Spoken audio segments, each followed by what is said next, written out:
The first conversation we're going to have is asset mapping. So anytime you see a group of people together, I'm wondering if you think that's a real resource, that's a real asset, when you see those good relationships where people have spontaneity.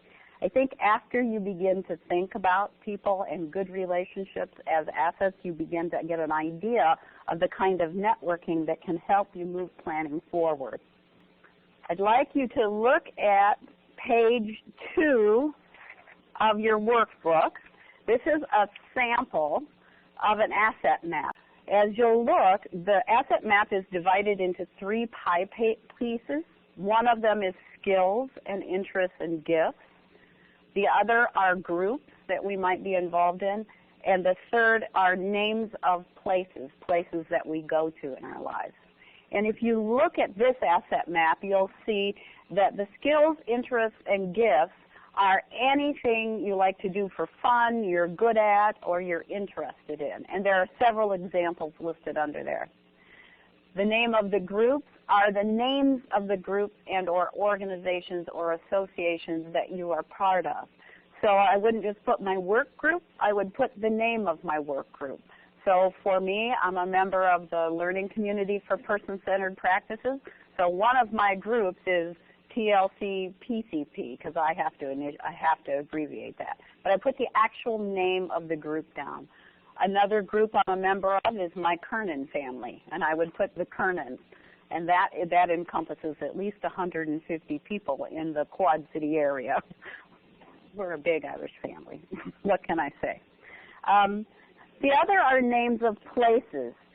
The names of the places in your life. And one way to think about the places in your life is, where do you go to every day? Where do you go to every week? As you leave the house, what's the next place you're likely to go to? Think of the names of the places in your life. Now, the purpose of this is not to say that every single person you connect with has exactly what you want or need. The purpose of this is to demonstrate that we have many, many more connections than we are actually aware of on a day-to-day basis. And there is a good reason for that. There's a really functional reason for that. And that reason is that we build routines and rituals that help us get through our days and our weeks, that help to ensure that we're successful in what we have planned on behalf of our family and in our days and in our weeks. And that as we're going through those routines, we're screening out certain information and focusing in on other information. So that the purpose of the asset map, there's another reason to do this kind of thinking. I've found when I use this in planning, whether I'm doing large group planning, large groups of people coming together to do planning, or a team coming together to do planning on behalf of one person, that usually as we go through our days, in order to start thinking about what a good life can look like, it helps us to expand how we're thinking, to break out of the everyday kind of thinking that we're likely to be doing, and to expand how we're thinking. And it usually takes an outline or an organized way of thinking about that to help bust us out of that daily routine. Now again, daily routines are very healthy, and there's lots and lots to learn from a daily routine. But the purpose of this is to look at how we are connected in community. So think about the person that you love in your life that you're likely to be doing a plan for. You might think of one person if you're doing plans with lots of people, or you might think about your own family member. Think if people who are around the person you love loan one or two of their connections. What does that do to expand their connections?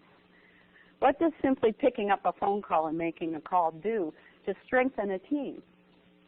So a story I have about that is in February, I was working with 2 people who are living together, and they each had a plan done.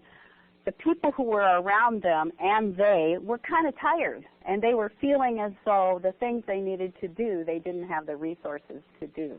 So we did a modified version of this map, where people had the opportunity to be comfortable, to relax, to have something to eat, and to spend 10 minutes getting to know the other person in the room, perhaps in a different light, and to think about the resources and their assets perhaps in a different light.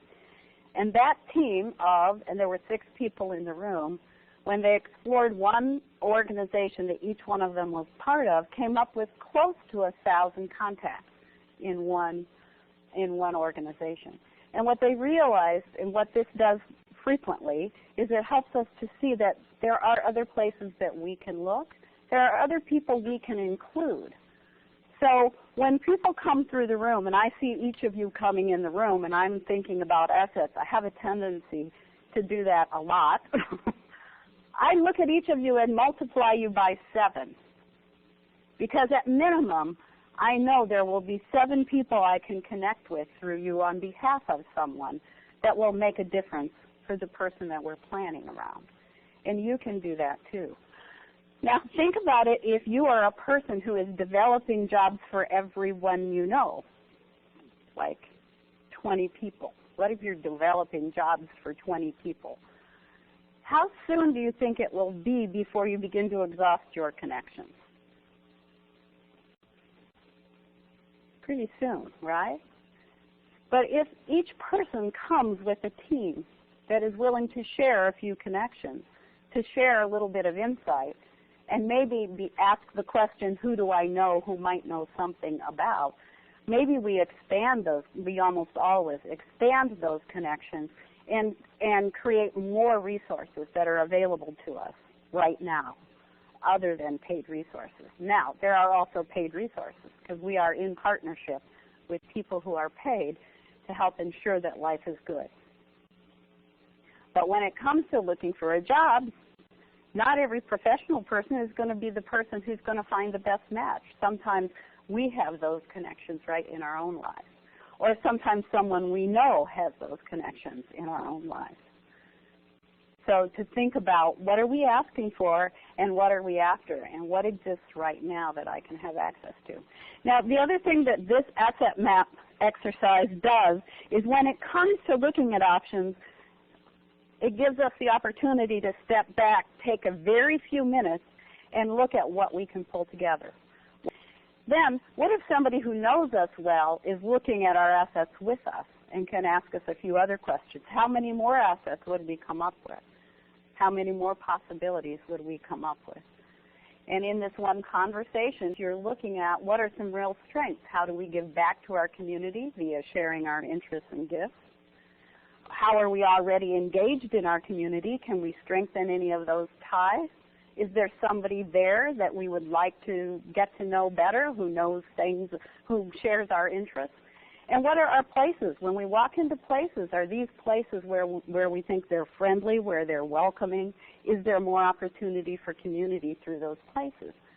So that there's abundance of resources to create what really is about meaning in life. How do we create meaning in life? And where do we find that meaning? So the purpose of the asset map is to help us to see another way of looking at things, but also to help us to come together with other people.